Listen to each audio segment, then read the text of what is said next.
Olá pessoal, essa é mais uma aula sobre o estudo da identidade.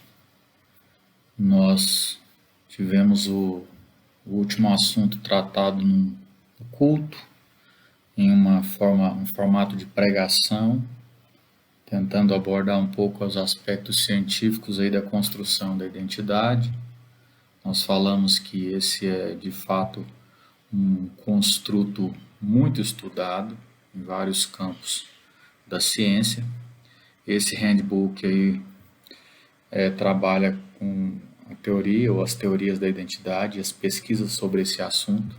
Então nós abordamos um pouco sobre essas perguntas básicas aí, né, que são feitas na literatura de forma geral. Se você não ouviu a pregação domingo passado, você pode acessar os canais aí do YouTube para ouvir sobre esse assunto, uma abordagem mais científica aí. E aí tratamos sobre o fenômeno, né? Identidade, em grosso modo, o que diz respeito à identidade e aos 4 níveis fundamentais aí abordados pela ciência, que seria o tratamento da identidade individual, relacional, coletiva e material. Poderíamos falar de 3: a identidade individual, identidade social, né? Abordando aí, tratando a parte coletiva e material e a identidade relacional, abordando aí os relacionamentos. Você vai ver isso de forma variada dentro da literatura. Então nós dividimos aí nesses pontos e falamos aí dessa identidade pessoal, né, ou identidade individual, que a literatura trabalha, e os vários aspectos aí onde eles tratam da questão da identidade individual. Falamos o aspecto social, né, e dividimos aí em identidade relacional e coletiva e material, onde todo esse conteúdo pode ser estudado e nós abordamos um pouco sobre ele. Então, basicamente aí falamos dessas categorias aí, onde nós podemos relacionar a questão da identidade, né? Alguns aspectos não trabalhamos e concluímos aí que ela é um fenômeno simultaneamente pessoal, tanto privado quanto público, ou seja, aquilo que você é para você mesmo é aquilo que você apresenta para os outros. É um fenômeno também relacional e coletivo, ou seja, tem a ver com você mesmo e também com os outros. E é um fenômeno estável em alguns momentos da vida, mas pode ser fluido em outros, ou seja, a gente vai revisando ao longo da vida a nossa história e as nossas relações, e nessa interação nós descobrimos a nós mesmos, nós vamos sendo construídos, né, junto com a sociedade, junto com a nossa própria refletir sobre nós, sobre o outro, sobre a sociedade de forma geral. Isso muitas vezes pode ser algo explícito, mas também pode ser algo implícito, né, automático, às vezes nós nem percebemos sobre isso. Hoje eu quero tratar sobre esse primeiro aspecto aí que nós vamos continuar na nossa abordagem, agora voltando mais para um caminho, para uma construção mais bíblica, e falar um pouco aí sobre esses seres humanos, de acordo com a Bíblia. Então, quem sou eu nessa construção da identidade? Primeiro, as escrituras vão falar que nós somos seres humanos. O que é ser humano? Essa é a primeira pontuação. O mundo moderno, sabemos, é um mundo obcecado com o corpo. Revistas, jornais, a mídia social, redes de comunicação, aí, Instagram, Facebook, publicidade de forma geral de todos os tipos, podem ser citados como exemplos aí de um mundo obcecado com o corpo. A maioria, muitas vezes fortemente photoshopada, né, se é que a gente pode usar essa palavra na língua portuguesa, retocada, ou seja, não existe realmente. E qualquer, muitas vezes, pessoa que está um pouco acima do peso, deve então se ajeitar segundo os níveis, né? Se retocar segundo os níveis e os padrões da sociedade em relação ao corpo.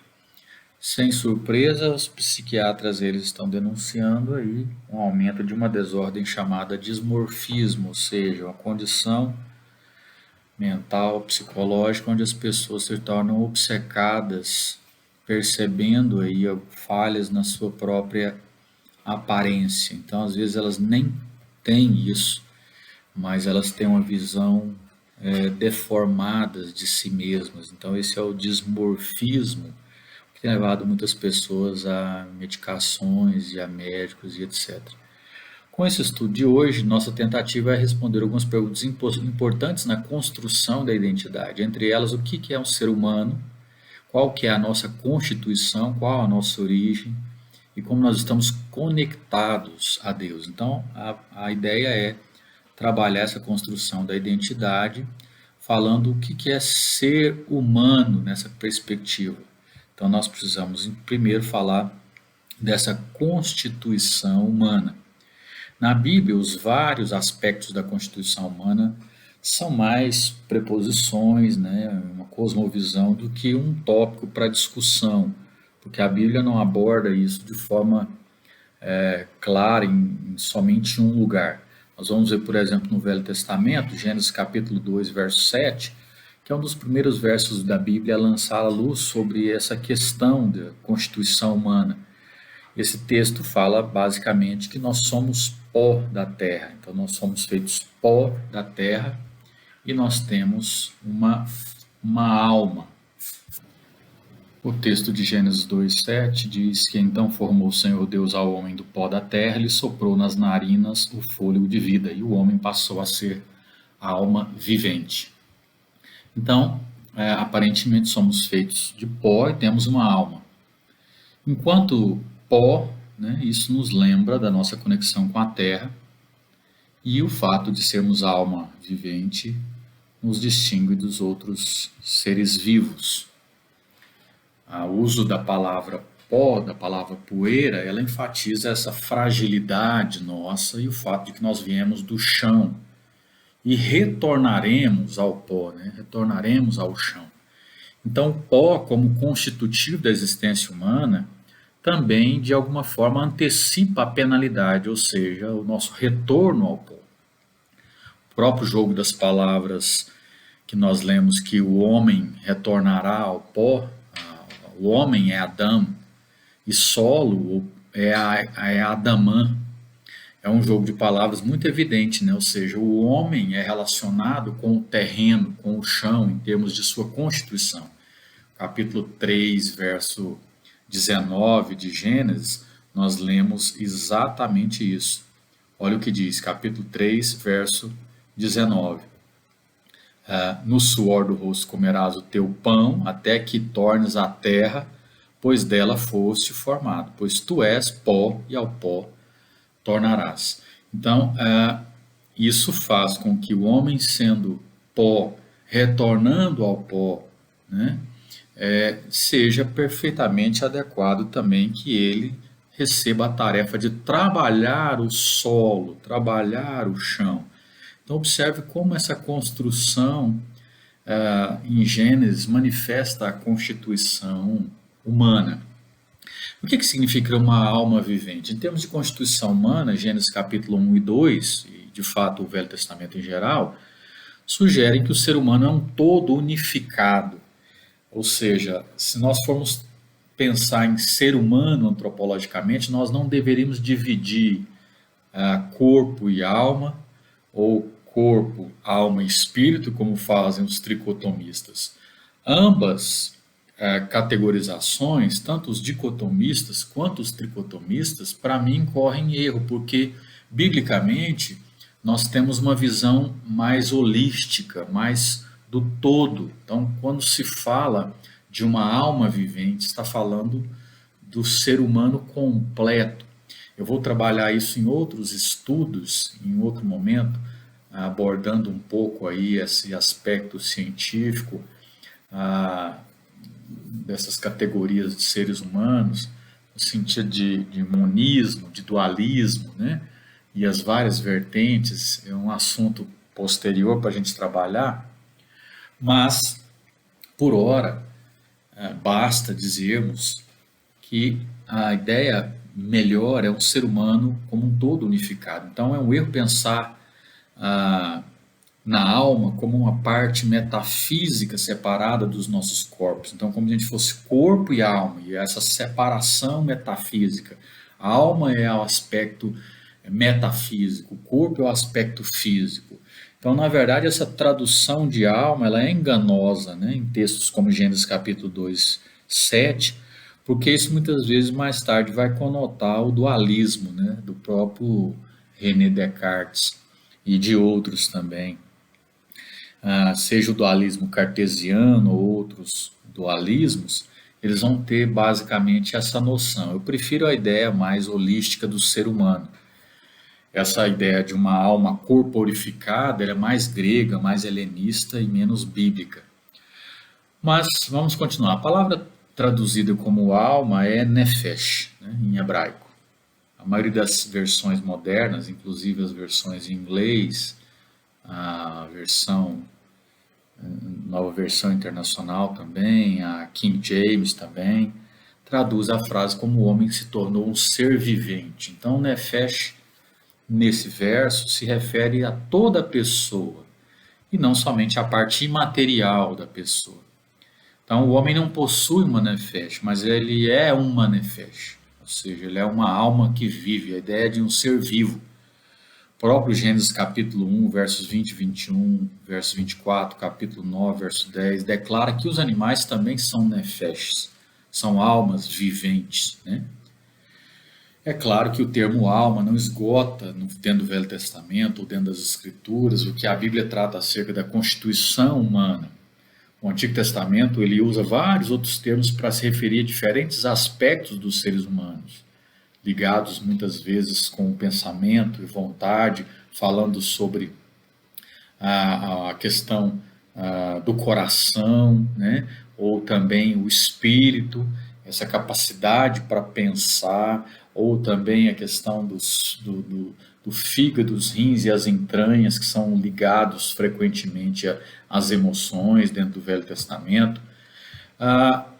Mas eu acho que basta para nós por agora, né, essa compreensão. Dentro do Novo Testamento nós temos os termos antropológicos nas cartas de Paulo, são termos muito interessantes que a gente pode tratar também, grosso modo, né?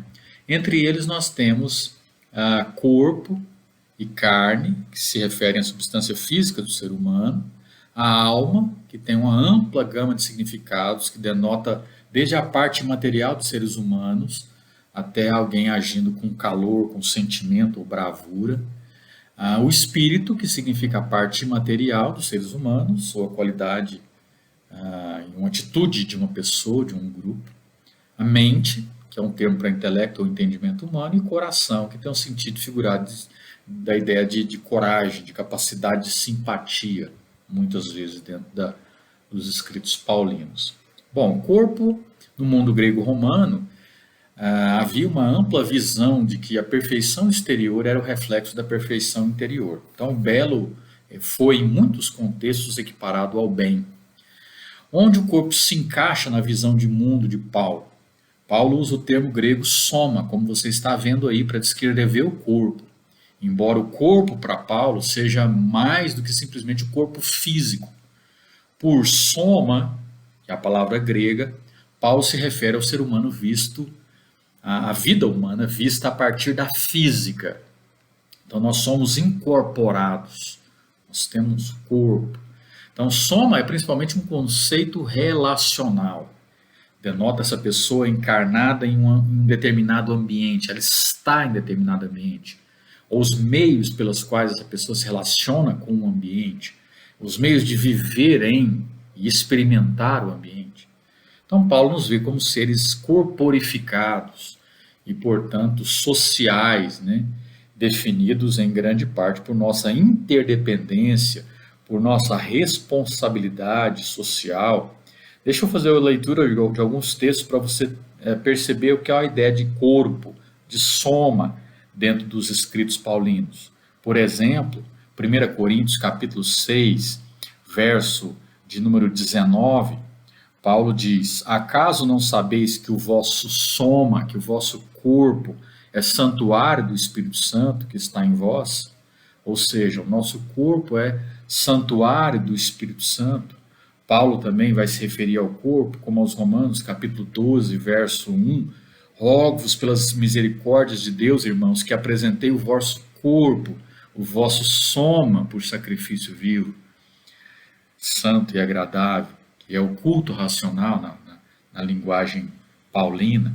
Poderíamos ler também Filipenses capítulo 1, verso 20, onde Paulo traz as seguintes palavras: segundo a minha ardente expectativa e esperança de que em nada serei envergonhado, antes, com toda ousadia, como sempre também agora, será Cristo engrandecido no meu corpo, quer pela vida, quer pela morte. Ou seja, Paulo falando que ele poderia ou viver ou morrer no soma, no corpo, ele estaria então glorificando o Senhor Jesus Cristo.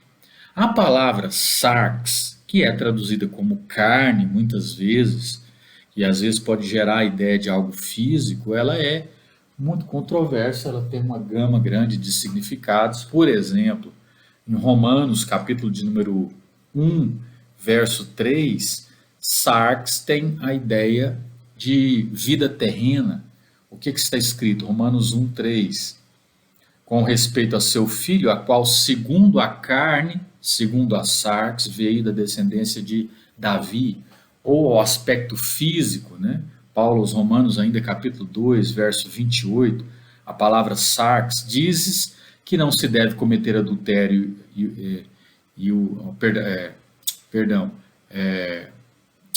capítulo 2, verso 28.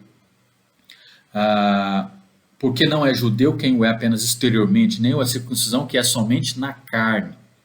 Ou seja, esse aspecto físico, né, da carne. Limitações humanas, Romanos capítulo 2 ainda, Romanos capítulo 6, verso 19, Paulo diz: falo como homem, por causa da fraqueza da vossa sarx, da vossa carne.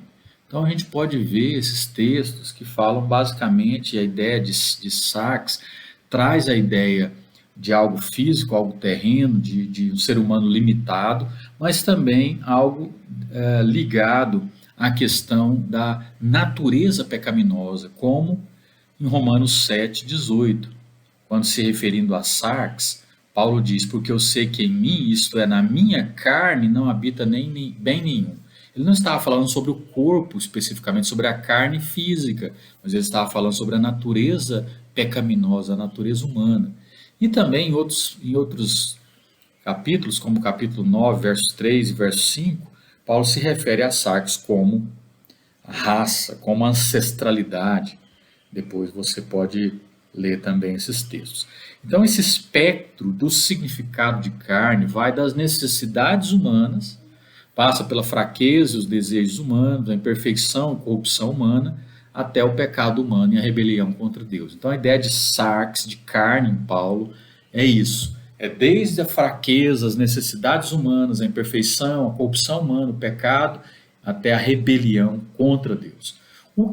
Qual o elo comum entre esses usos? É a ideia de fragilidade, de mortalidade humana. Então, Paulo usa sarx para denotar toda a pessoa, mas a partir do ponto de vista da nossa fragilidade, fraqueza, e a partir da nossa vulnerabilidade para desejos destrutivos. Como é que soma, corpo e sarx, carne, se relacionam? A principal diferença é que, embora soma seja, na maioria das vezes, moralmente neutro, em muitos casos, sarx é moralmente negativo.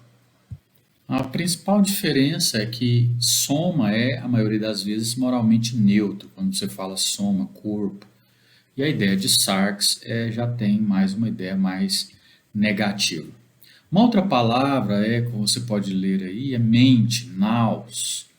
Qual que é o lugar da palavra nous na antropologia bíblica? Para Paulo, o nous é a percepção, é o pensamento, é a determinação, é o eu racional. Então, nós somos seres racionais, capazes de realizar pensamento reflexivo. E a transformação do nosso comportamento vem por meio de uma renovação da nossa naus, da nossa mente. No lugar da mente depravada, né, como Paulo fala aos Romanos capítulo 1, verso 28, sem sentido, de pensamentos tolos, nós temos a mente de Cristo, como Paulo fala em 1 Coríntios 2,16, a naus de Cristo. A palavra próxima é cardia, coração, é o assento das emoções e da vontade. Por exemplo, Romanos 5,5, nós lemos que o amor de Deus é derramado em nossas cardias, em nossos corações.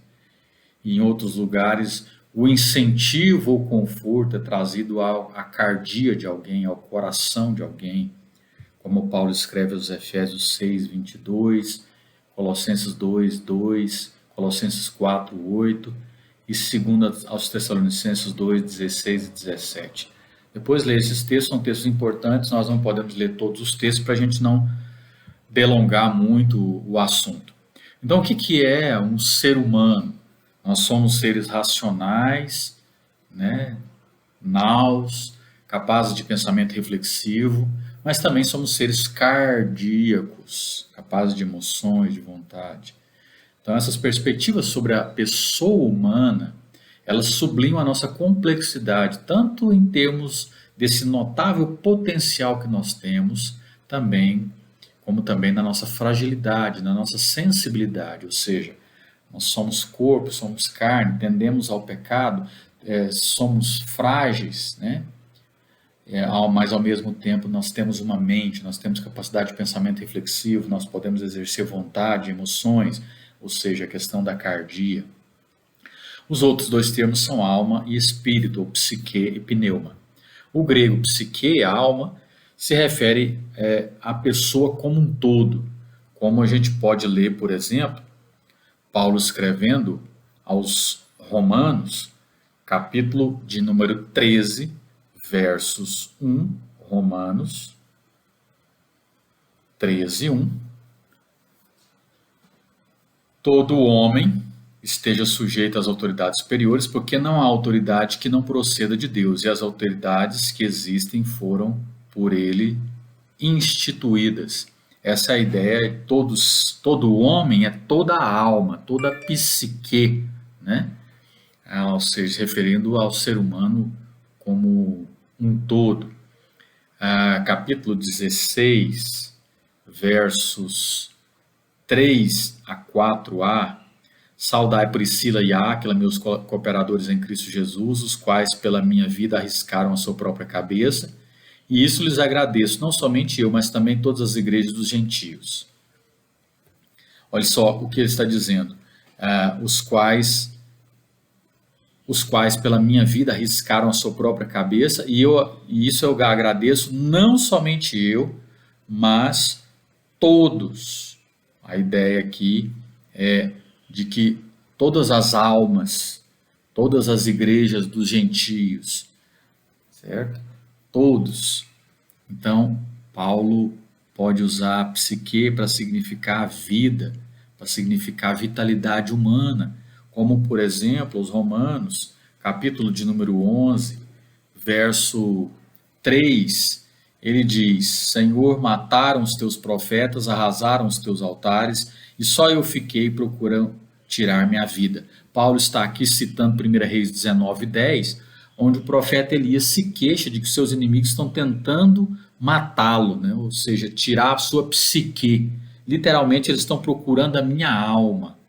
Da mesma forma, quando Paulo escreve aos Filipenses, capítulo de número 2, verso 30, ele descreve Epafrodito como arriscando a sua vida ou a sua psicologia, a sua psique para Paulo. Filipenses 2, 30. Visto que por causa da obra de Cristo, chegou ele às portas da morte e se dispôs a dar a própria vida, a própria psique. Quando se trata do grego, do pneuma, né, o grego para espírito, aparentemente a ideia é do espírito humano e ou do Espírito de Deus. Então, isso está intimamente relacionado. Você pode usar a palavra pneuma para espírito, se referindo ao espírito humano, e também se referindo ao Espírito de Deus. É muitas vezes o contexto que vai determinar. Interessante uma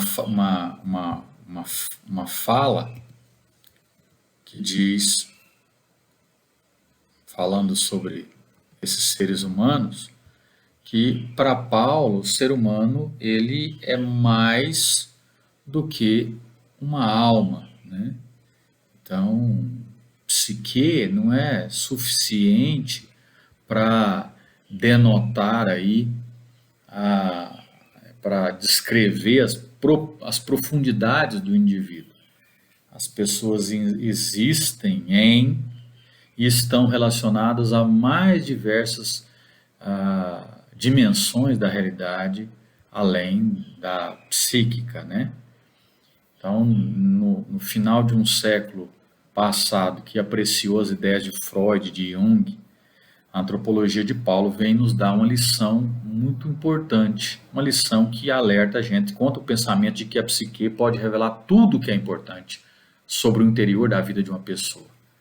Paulo, em linha com a herança judaica que ele tinha, ele fala do ser humano como espírito, ou seja, uma realidade mais profunda e superior da própria pessoa. Paulo, além desses 6, ele fala também do ser interior em outros lugares.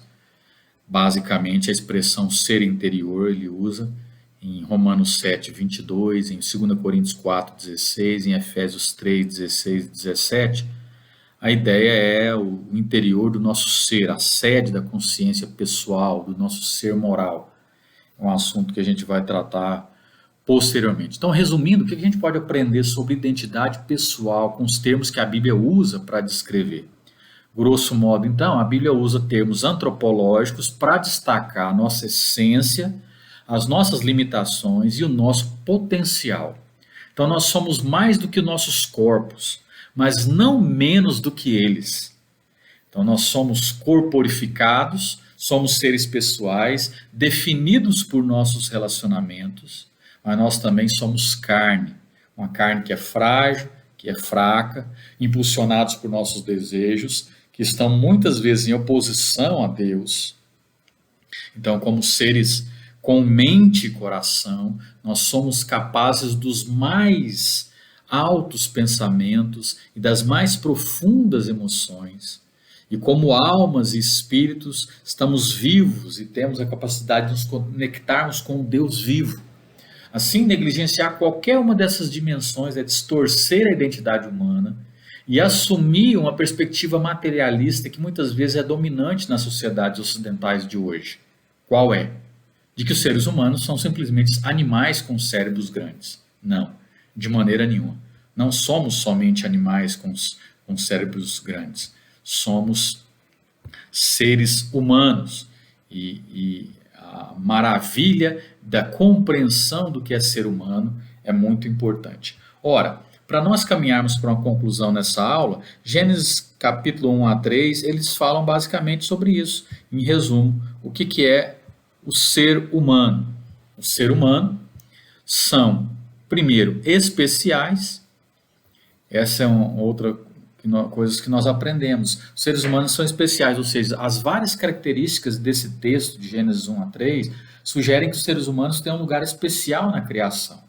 Observe que a primeira lição que Adão recebeu foi que ele era fundamentalmente diferente de todas as outras criaturas.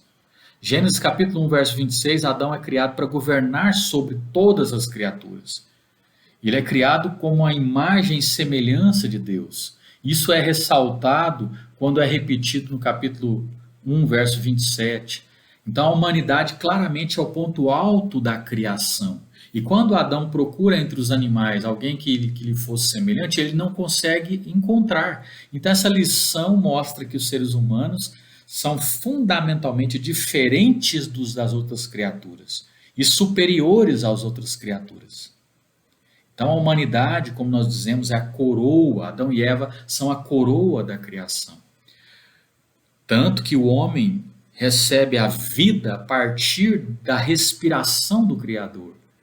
Então, embora os animais, os seres humanos recebam vida, nós vemos que da terra saem os animais, mas os seres humanos gozam de uma relação única com Deus. Então, a correspondência entre o homem e o seu Criador é expresso tanto pela linguagem da imagem e semelhança, ou seja, só nós somos criados à imagem e semelhança de Deus, quanto pela metáfora do compartilhar a respiração, ou seja, Deus sopra nesse homem o fôlego de vida e ele se torna alma vivente. Então, essa metáfora do compartilhar respiração também demonstra como nós somos superiores na criação. E aí tem um texto interessante do John Lennox que ele diz o seguinte: perdão, não é isso.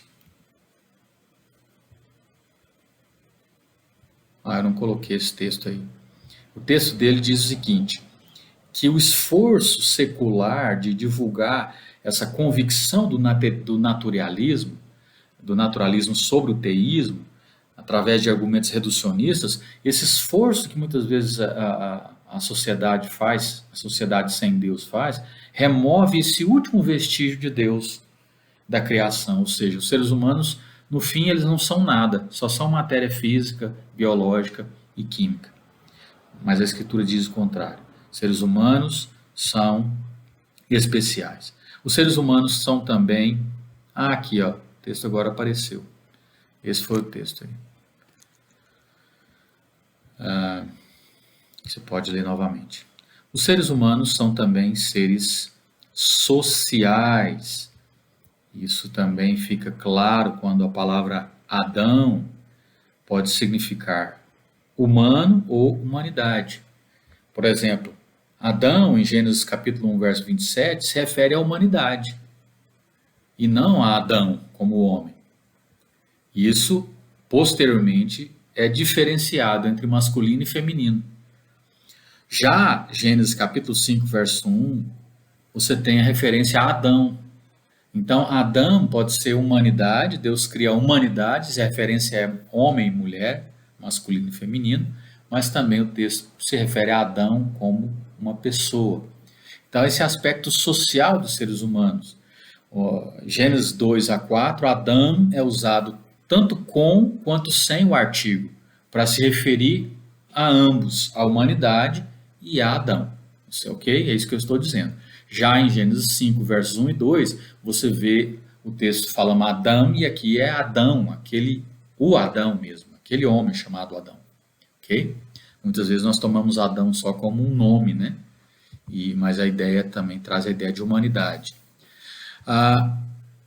Outro texto, seres humanos são sexuais, seres sexuais. Gênesis capítulo 2, verso 20 a 25, marca claramente não há só a necessidade que Adão tinha de uma companheira, mas também a diferenciação e complementaridade de machos e fêmeas, essa incompletude de um sem o outro, e a norma de intimidade sexual, a norma de intimidade sexual. Ou seja, ao criar a humanidade, Deus cria macho e fêmea. E esses termos hebraicos para homem e para mulher, eles expressam a sexualidade humana. E quando nós lemos Gênesis 2, que esse homem vai deixar pai e mãe se unir à sua mulher e vai se tornar uma só carne, nós vemos esses seres sendo criados como seres sexuais para reprodução, além de prazer. Os seres humanos são também seres morais, depois nós vamos voltar mais nesses assuntos mais profundamente. Os seres humanos também são seres morais, ou seja, Deus cria os seres humanos com a capacidade para comportamentos morais, um status que Adão e Eva perderam na sua decisão de transgredir a ordem que Deus deu. Gênesis capítulo 2, Deus coloca Adão no jardim do Éden e Deus dá a ordem para que ele não deveria transgredir essa ordem.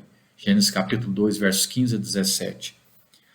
John Lennox, ele traz uma citação interessante, onde ele diz o seguinte, esse texto aqui. Aqui os ingredientes básicos que definem o ser humano como ser moral, né, estão presentes. Deus lhes deu a capacidade de dizer sim a ele, por não comer a árvore proibida, e dizer não a ele por comer. Deste modo, a Bíblia apresenta-nos a ideia de que os seres humanos são seres morais. Essa capacidade Deus deu ao homem. Então, Adão recebe a ordem para não comer da árvore, a chamada árvore da determinação do bom e do mal. Eu gosto dessa palavra determinação porque comer dessa árvore determinaria a escolha. Ele não é livre para determinar por si mesmo o que é bom e o que é mal.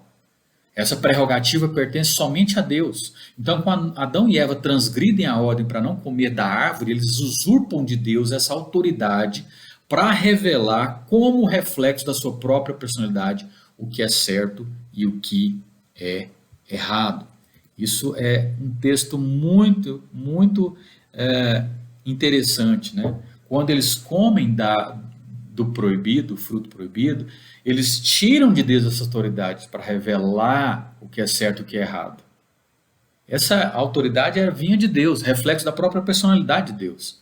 Então, quando eles comem, eles tiram de Deus. E aí, por isso que eles são seres morais.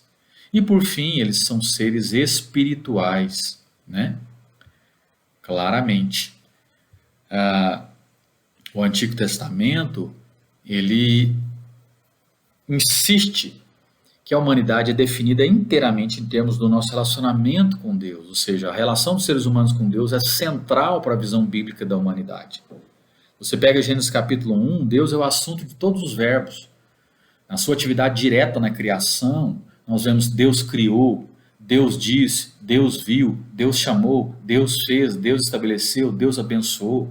Leia Gênesis capítulo 1, você vai ver tudo isso se processando como verbos, mostrando claramente que Deus é o centro nessa relação com a humanidade. Deus é central nessa relação com a humanidade. Mesmo em Gênesis capítulo 2, onde Deus prepara um jardim para Adão e Eva, para eles viverem e trabalharem, o relacionamento é implícito no fato de que ele mesmo regularmente leva esse casal para passeios no jardim. Como lemos em Gênesis capítulo 3, verso 8. Na viração do dia, quando Deus vinha andar com o casal. Então, o Éden é um jardim para viver com Deus e em sua presença. Uma grande parte do castigo de Adão e Eva pela desobediência é serem banidos do jardim, onde essa oportunidade da caminhada com Deus ela é removida. Quando nós olhamos adiante para Abraão, Deus diz a mesma coisa, anda na minha presença. Gênesis capítulo 17, verso 1. Quando Deus fala aos israelitas, ele promete que ele andaria com eles e eles seriam o seu povo. Levítico 26, verso 12. Ou seja, essa caminhada com Deus, ela é centro dentro da estrutura teológica, da estrutura bíblica. De acordo com Gênesis capítulo 1, verso 3, então, os seres humanos são criados para obedecer a Deus, para falar com Deus, para andar com Deus, para conhecer a Deus, para serem conhecidos por Deus. Mas essa transgressão de Adão e Eva, com essa transgressão, esse íntimo relacionamento, esse relacionamento pessoal com Deus, ele foi quebrado. Por isso agora nós vemos eles se escondendo de Deus. Gênesis capítulo 3, verso 10. E vemos eles sendo banidos da presença de Deus. Gênesis capítulo 3, verso 23. E essa é a morte que Deus advertiu que aconteceria se eles transgredissem a sua ordem de não comer do fruto proibido. Então, basicamente, concluindo, duas coisas se destacam aqui. Primeiro, os seres humanos são seres relacionais entre si. Segundo, esses seres humanos são feitos para o relacionamento com Deus. Então, esse é o primeiro ponto que nós tratamos hoje, e eu vou encerrar essa aula aqui. Esses seres humanos, a construção da identidade passa pela compreensão de que nós somos seres humanos. Seres humanos que relacionamos entre nós, conosco mesmo, uns com os outros, com a criação e também com o relacionamento com Deus ou com qualquer outro Deus, né, que nós possamos erigir. Então nós vamos caminhar com esse assunto e continuar trabalhando isso nas nossas próximas aulas. Espero você, então, no nosso próximo encontro.